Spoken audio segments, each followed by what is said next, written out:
Puti o itom ang una na tao. Ang itong puti o. Nice spot nga itom.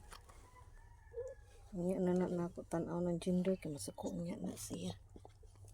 Iya raman ang gitangag ang itong. Nanganak man siya sa diri ani. Di akong gituwad ni. Sus, ang akong comforter nahugawa na. Nakalaba ko. Ana ra.